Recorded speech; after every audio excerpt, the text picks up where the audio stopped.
자, 고칠 파트는 뭐 더했다가는 끝이 없으니까 우리가 어찌됐든 이번 캔디밸리 2는 맛보기라는 차원으로 적었어요. 그래서 이번에 맛보려고 하는 파트는 핵의 세계인데 핵의 세계는 그렇게 길게 가진 않을 것 같아요. 그래서 굳이 얘기하자면은 뭐 핵물리 맛보기가 되겠죠. 2학년 수준에서 역시 핵물리도 정통 여러분들이 핵물리 쪽으로 가서 연구를 계속 해나가려면 역시 양자의 격을 토대로 하게 되겠죠, 당연히. 그러니까. 자, 그래서 핵물리 맛보기는 첫 번째로 기본적으로 핵이란 무엇인가에 대해서 얘기를 하게 될 거고, 그 다음에 핵의 결합에 대해서, 그렇죠? 핵의 결합에 대해서 결합 에너지가 되겠죠. 그 다음에 이제 이 핵 결합 에너지를 갖다가 모델 바이 모델로 계산을 하게 될 텐데, 뭐 여러분들한테는 많은 내용을 얘기해 줄 수는 없는 거고요. 핵에 대한 여러 가지 모형들이 있는데, 그 중에 제일 유명한 모형은, 최초의 모형은 바로 물방울 모형. 그 다음에 아마 세 번째로 소위 얘기하는 방사선. 방사선은 여러 가지 종류가 있지만 우리가 아마 맛보게 될 것은 주로 알파 방사선하고 베타 방사선의 기본적인 원리에 대해서만 얘기를 해줄 수 있을 것 같아요. 자, 일단은 이 핵이라고 하는 역사적으로 보게 되면은 우리는 뭐 지금 이미 다 알고 있죠. 이러한 핵 자체가 있을 거고, 그다음에 그 주위를 전자들이 뭐 예를 들어서 각 궤도에 있다라는. 자, 일단 핵물리는 얘네들한테는 별 관심이 없고 요 세 개에 관심이 있는 거죠. 근데 요 세 개가 굉장히 좁다라는 얘기가 됐죠. 그리고 무겁고. 그래서 제일 간단한 그 핵이 제일 간단해지는 것은 역시 뭐니 뭐니 해도 수소의 경우가 제일 간단해진다는 얘기죠. 원자로는 1번인 수소의 경우 전자 하나, 그 다음에 결국 핵 속에 핵을 이루는 구성 물질이 하나라는 거예요. 자, 역사적으로 보게 되면은 처음에 얘가 플러스 전기를 띠고 있으면 핵이 플러스 전기를 띠고 있어야 되니까, 그래서 얘가 갖고 있는 전기량과 전하량과 크기는 같고 부호는 반대인 전하량을 가져야 되니까 수소의 경우에, 그죠?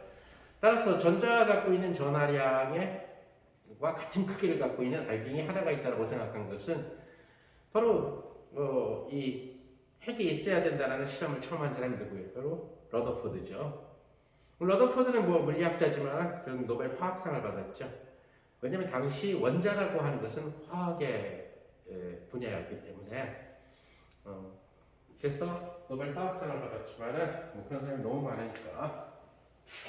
그래서 이 사이즈가 뭐 이 전체로 따지게 되면 10의 마이너스, 이 원자의 반지름이 10의 마이너스 10승미터, 약 1옴스트롬, 수소의 경우 1옴스트롬 정도라고 얘기를 하게 됐을 때, 이게 그것에 대한 뭐 10의 마이너스 15승 미터 정도 되는, 그러니까 굉장히 작은 영역을 차지한다는 사실을 알아내게 된 거고, 그러다 보니까 플러스를 띄고 있고 얘랑 물질은 얘랑 구성된다라고 러더포드가 생각을 하게 된 거죠. 그래서 얘를 이름을 뭐라고 이름을 붙이게 됐냐면은 결국 프로톤이라고 이름을 붙여. 즉 얘가 엘렉트론이니까 이 ON을 붙이는 것은 보통 입자를 명명할 때 ON이라는 것이 뭐뭐라는 것이라는 뜻이에요. 땡이라는 뜻이에요. 그래서 이렇게 이름을 붙이게 된 거고, 이것을 일본 애들은 뭐뭐뭐 자 하게 되면은 어떤 것이라는 것을 나타내요. 그래서 사실 일본도 남아선호 사상이 있었기 때문에 여자들의 이름을 갖다가 다 자로 붙였던 거죠, 사실은. 그래서 여자를 무시하기 위해서 그런 자라는 이름을 영자니 뭐 이런 식으로 붙였다는 거죠. 자, 그러다 보니까 일본식 외색 용어로 전부 다 자로 끝나는 단어들이 된 거죠, 소립자가. 그래서 전자니, 양성자니, 중성자니, 소립자니 뭐 이런 식으로 공자니 전부 자자로 끝나는 거죠. 자, 어쨌든 간에 그러다 보니까 러더포드의 경우에 러더포드에 대해서 러더포드 그 실험 결과 이것이 질량 얘를 뭐라고 양성자라고 일본 애들이 이름 붙였는데 지금까지 우리가 그대로 따쓰게 되는 거고 그래서 양성자 주위를 플러스인 양성자라는 알갱이 주위를 전자가 하나 있는 K 궤도에 있는 가장 간단한 그 모습이 바로 수소가 된다는 거죠. 러더포드 실험으로부터 속칭 얘기하게 되는 이 플러스의 질량, 즉 양성자 프로톤이니까 P라고 씁시다. 그래서 프로톤의 질량이 약 전자의 질량의 1800, 1600. 보통 1840배 정도로 해서 대충 계산하죠, 그죠? 예. 자, 이제 이런 식으로 해서, 그럼 전자가 늘어나는 원소에 대해서는 어떻게 되겠느냐 하는 거죠. 자, 역사적으로 따지게 되면은 이 당시에 러더포드가 실험을 하던 이 당시에 원소들은 굉장히 많이 발견되어 있었어요. 어느 정도까지냐면은 속칭 얘기한 92번 우라늄까지. 그럼 그건 어떻게 발견했느냐? 물론 양자역학 나오기 전에 성질 갖고 나눈 거죠. 이런 성질, 이런 성질, 이런 성질로 해서. 얘네들 이런 비슷한 성질이 있네. 그러니까 결국 1800년대 말에 결국 멘델리에프의 주기율표가 나왔으니까. 그래서 역사적으로 따지게는 뭐 철 같은 경우는 기원전에 발견됐겠죠, 그죠? 철이 된 금속들 같은 경우들은. 그래서 그 발견된 보일 같은 경우가 1500년에 오줌 속에서 분리해서 인을 발견하고 기타 등등 해서 그 발견된 날짜들은 원소라는 책이 있어 보면 시중에. 그래서 두 바닥에 한 원소씩 돼 있는 1번부터 있는 그런 책들이 있어, 그죠? 아니면 위키피디아에서 그냥 원소 하나마다 자세하게. 요새는 위키피디아 말고 우리말로 되어 있는 것 중에서는 나무 위키라는 게 있죠, 그죠? 조금 거짓말이 좀 있어서 탈이지만 재미는 있더라고, 나무 위키가. 근데 아무튼 그림이 많아서 우리말로 되어 있는 나무 위키나 아니면 좀 썰렁하긴 하지만 그래도 완벽함이 좀 보장되는 위키피디아. 거기서부터 원자번호 1번부터 쭈루룩 치면은 그 성질을 갖고 알 수가 있어요. 물론 이때 발견되지 않았던 친구들도 있었어요. 예를 들어서 43번 테크네튬이라든가 몇 가지 원소들은 발견이 안 됐지만 또 우라늄 이후의 원소들은 이 당시에는 없었다라는 얘기가. 우라늄 이후의 원소들은 다 핵물리학에 의해서 발견되게 된 원소지예요. 우라늄 이후에 나오는 넵튠륨이나 아니면 프루토늄이라든가 이런 것들은 핵물리 때문에 나오게 됩니다. 그러니까 처음에 물리학이 이 양자라는 단어가 나와가지고 거의 그러니까 1930년까지 물리학을 뒤흔든 30년이라고 흔히들 얘기하죠. 이 시기에 30년 동안 아인슈타인은 특수 성대론과 일반 성대론을 완전히 세상을 쇼킹하게 만들어놨고 다른 그룹은 결국 물리가 노벨 물리학상과 노벨 화학상을 꿰차는 그런. 그러니까 최고로 똘똘한 사람은 다 물리학자다라는 시대를 만들어 놓은 거죠. 가장 최고의 인기였고 이러한 그 물리의 시대는 꽤 오랫동안 진행되다가 나중에 가서 이제 정보에 밀리고 컴퓨터에 밀리고 생명에 좀 밀리고 그런 사람들이 나오게 되지만 자 어쨌든 간에 이 화학자들이 화학을 통해 가지고 알아내게 된 그런 사실들을 모든 것들을 원자들에 대해서 즉 원소들의 성질에 대해서 설명하는 것은 물리학자들 즉 양자역학의 힘이었다는 거죠. 양자역학과 소립자 물리학의 힘이었다. 자 근데 이렇게 되다 보니까 뭐가 설명이 안 되냐면은 사실 이제 그 설명이 안 될 때 자꾸 틀린 이론들이 나오게 되는데 틀린 이론을 공격을 하면서 올바른 이론이 나오게 돼요. 근데 어쩔 수 없으니까 그러니까 뭔가를 설명할 때 새로운 거를 끌어들이기를 좋아하는 사람은 새로운 예언을 해가지고 이론을 만들려고 해. 잘 안 받아들이더라도 사람들이 안 믿어줄 거라 하더라도 이런 거 꼭 필요해. 이런 식으로 근데 예를 들어서 좀 그 보수적인 사람들은 있는 것 중에서 찾으려고 한다는 거지. 있는 것 중에서. 그 얘기는 뭐냐면 교과서적으로 살게 된다는 그 교과서적인 거에서 찾게 된다는 거지. 자, 어쨌든 이 러더포드의 원자 핵의 발견, 즉 다시 말해서 가장 간단한 원자핵인 프로톤이라고 하는 이 친구의 발견. 자, 그랬더니 바로 당장 뭐가 문제? 수소는 잘 알다시피 H라고 쓰면은 바로 잘 해결이 됐어요. 그래서 원자 핵이 프로톤 하나고 그 다음에 전자가 하나 있는 이러한 모형으로 생각해요. 그랬더니 당장 헬륨으로 가니까 문제가 생겼다는 거죠. 그래서 헬륨으로 갔더니 문제가 생겼어요. 그래서 헬륨은 전자가 두 개가 있어야 된다는 거죠. 그죠? 그러다 보니까 요 핵에 이가 플러스 이가를 가져야 되는데 그러려면 여기 프로톤이 두 개가 있어야 돼요. 자, 러더포드 입장에서 봤을 때는 러더포드 시대 때 입장에서 봤을 때는 지금 수립자가 프로톤하고 그 다음에 일렉트론밖에 없으니까 이렇게 해주면 된다는 거예요. 근데 아까 얘기한 대로 원자의 질량이라는 자체는 얘가 너무 가벼우니까 얘는 무시되죠. 1840분의 1이니까. 그럼 주로 양성자의 질량이 될 텐데 그렇다면 얘는 양성자 하나, 얘는 양성자 두 개니까 질량비가 1대2가 나와야 된다는 거죠. 그러나 화학의 실험 결과 질량비가 1대2가 아니었다는 거예요. 1대4가 나와야 된다.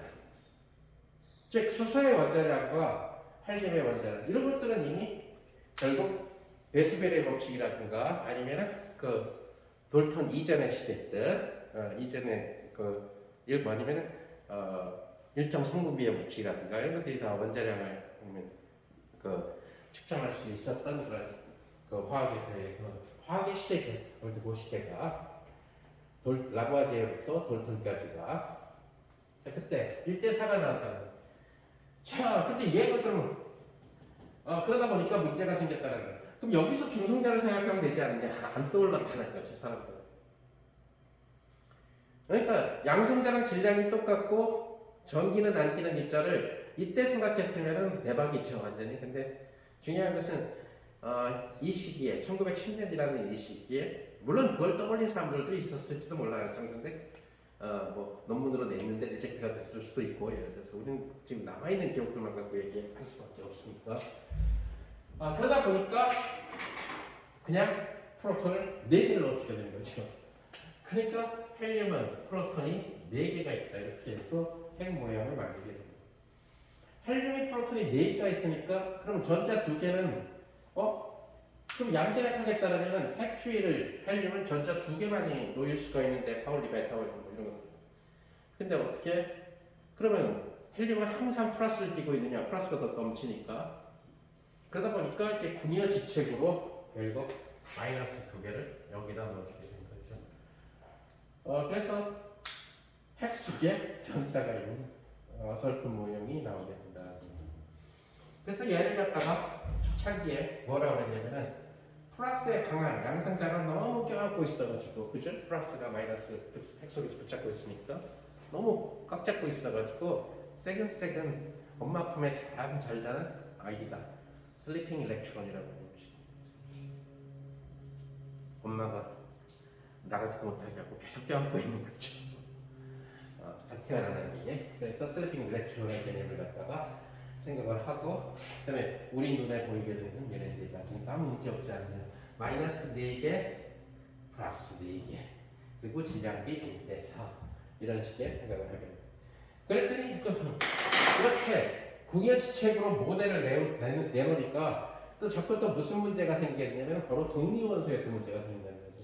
동위원소 역시 화학자들이 다 성질을 통해서 찾아내게 되는 거죠. 얘는 분명히 수소랑 똑같은데 왜 무게가 2배지? 이런 동위원소. 걔를 갖고 물을 만드니까 왜 물이 무거워지지? 그래서 중수가 나오는 거지. 모든 성질, 즉 화학적인 성질은 다 똑같다는 거예요. 화학적인 성질이 똑같아서 물이야, 그냥. 그리고 수소야. 그런데 무게가 다르다는 거예요. 무게는 무슨 성질이냐면 무게는 물리학적 성질이에요, 물질에. 그렇죠. 그래서 물리적 성질만 나는 그런 동위원소 D라는 중수소라는 친구가 있었다는 거예요. 그런데 중수소 같은 경우에는 뭐가 되냐면 화학적 성질이 똑같아야 되니까 수소랑 원자량의 비는 1대2가 돼야 된다는 거예요. 그러니까 수소랑 결국 성질이 똑같아야 되니까 전자는 하나만 바뀌어서 궤도를 돌고 있어야 된다. 근데 1대2가 돼야 되니까 역시 P가 두 개가 되고 이게 슬리핑 일렉트론이 하나 껴안고 사는 거죠. 뭐 이런 식의 아이디어를 냈다는 거예요. 자, 그래서 속칭 얘기하는 이런 방법들에 의해서 동위원소까지 설명을 해줬어요. 그래서 동위원소는 이건 이제 틀린 모형이에요. 그래서 양성자와 전자밖에 없다라고 가정을 했을 때에 전자를 핵 속에다가 슬리핑 일렉트론으로 넣어줄 수밖에 없다라고 하는 엉뚱한 이론이 됐다는 얘기죠. 자, 그러던 중에 1930년 경에 1930년 전쯤 돼가지고 즉 양자역학이 완성이 되고 이렇게 되면서 속칭 얘기하는 그 사이에 사실은 1900년대 초가 1800년대 말부터 1900년대 초 사이가 바로 방사선의 시대죠.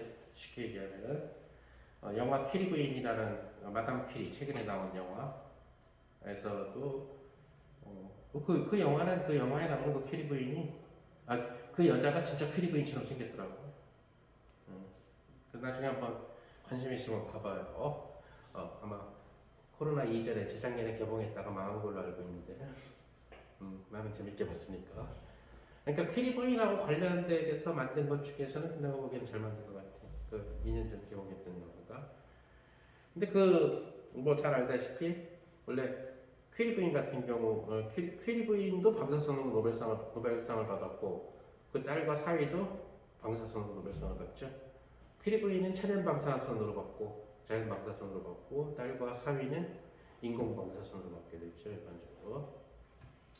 자, 근데 속칭 얘기하는 이 방사선 같은 경우가 이제 처음으로 알려지게 된 것은 물론 베큐렐이죠, 그죠? 그래서 베큐렐이 우라늄의 동위원소죠. 원래는 우라늄은 92번이에요. 원자는 보통 여기에다가 원자 번호를 써주고 이 원자 번호는 바로 양성자 수가 될 거예요. 그 다음에 원자량이라고 하는 친구를 갖다가 여기다 써주면 이런 방식을 택하게 되죠. 그러니까 우라늄은 238의 경우가 우라늄 238이 안정된 우라늄이라는 얘기죠. 즉 다시 말해서 방사능이 없는 우라늄이라는 얘기인데 앙리 베큐렐 다 같은 대학교 사람들이에요. 앙리 베큐렐, 그 다음에 퀴리 부인, 그 다음에 퀴리 부인 남편 피에르 퀴리 셋다 프랑스 파리에 있는 소르본느 대학의 사람들이에요. 앙리 베큐렐은 3대째 그 할아버지, 아버지, 자기까지 파리 소르본느 대학교 교수를 지내는 그 물리과 가문이죠. 그러니까 소르본느 대학 하면은 뭐 그 당시로서 봤을 때는 유럽의 10대 대학 중에 하나였죠. 5대 대학 안에 들 정도로 명문대학이었고 프랑스에서는 당연히 물리적으로 최고를 자랑하는 대학이었을 거고. 어쨌든 결국 그 앙리 베큐렐 같은 경우도 우연히 저거 방사선 발견했죠. 속칭 얘기하는 그 당시에 실험 장치 같은 경우는 거의 대부분 그러니까 이 1800년대 중반에 사진기가 발명됐죠. 필름하고. 그래서 아마 그때 사진들 보면 막 그 귀족들이 막 흑백 사진 팡 터뜨리는 이런 사진들을 1800년대 후반 사진들을 많이 볼 수 있을 거예요. 아마 전시된 데들도 있고. 그럼 이제 필름이라고 하는 그 자체가 빛에 의해서 결국 어디가 감광되느냐에 따라 가지고 저걸 만들어 주잖아요. 그 필름 자체가 이온화된 상태니까, 그렇죠? 그러니까 정상적으로 따졌을 때는 그냥 검었죠. 어떤 빛도 만약에 만나지 않았을 때는. 근데 여기에다가 이 베큐렐이 그때 실험하고 있었던 것이 바로 자기 아버지가 발견한 그 우라늄이라는 광물이에요. 근데 우라늄 광물이 238이 있고 또 동위원소인 235가 있다는 거죠. 그래서 동위원소 보통 그 방사능을 내는 놈들이 안정된 그런 원자들이 아니라 보통 동위원소에서도 많이 내게 되는데 뭐 탄소만 하더라도 탄소 12에서 나오는 것이 아니라 탄소 14에서 나오죠, 그죠? 방사능이. 그래서 우라늄 235를 갖다가 넣고 암실에다 그래야 이 필름이 보관될 테니까 빛이 없는 곳에다가 넣고 그리고 출장을 가게. 그러니까 그 당시에 어디 학회를 가고 출장을 가고 이런다는 것은 상당한 기간이 이동하는데도 마차 타고 가고 엄청나게 가서 또 며칠 동안 밥 먹고 지내고 하면 한 달 이상 소요되는 그런. 돌아와서 보니까 분명히 결국 우라늄을 이제 실험하려고 딱 씌워보니까 이게 새로 산 필름이 다 하얗게 변해 있었다. 한 장 더 넘기니까 여기도 하얗게 변해 있었다. 또 넘기니까 여기도 하얗게 변해 있었다. 또 여기다 하얗게 변해 있었다. 예를 들어서 여러분들이 여기다가 김치 국물을 한번 흘려봐. 그러면 여기가 불그스름하고, 그죠? 그러면 여기 이제 하얘졌어요. 그럼 김치 국물에 여기까지 투과를 했구나. 여기서 이제 그러니까 베큐렐이 생각한 것은, 여기가 뿌옇게 됐네. 원래 검해야 되는데, 여기 뿌옇게 됐네. 여기 뿌옇게 됐네. 여기가 뿌옇게 됐네. 이 사실에서, 그냥 필름을 잘못 써왔네. 이래버리면 노벨상 못하는 거고.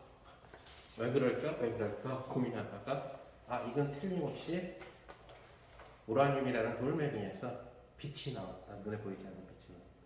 그래서 필름을 결국 감광시켰다라고 하는 굉장히 간단한 논문이에요. 따라서 노벨상 받은 베큐렐의 논문은 정말 아까 얘기한 그 돌멩이 사진하고 그 다음에 여기 뿌옇게 된 사진하고 그거랑 말로 쫙 설명하는 것들하고 소식도 거의 없어요. 이론을 몰랐기 때문에. 그렇게 해서 발표를 해서 결국 퀴리 부인하고 노벨상을 같이 받게 된 거죠.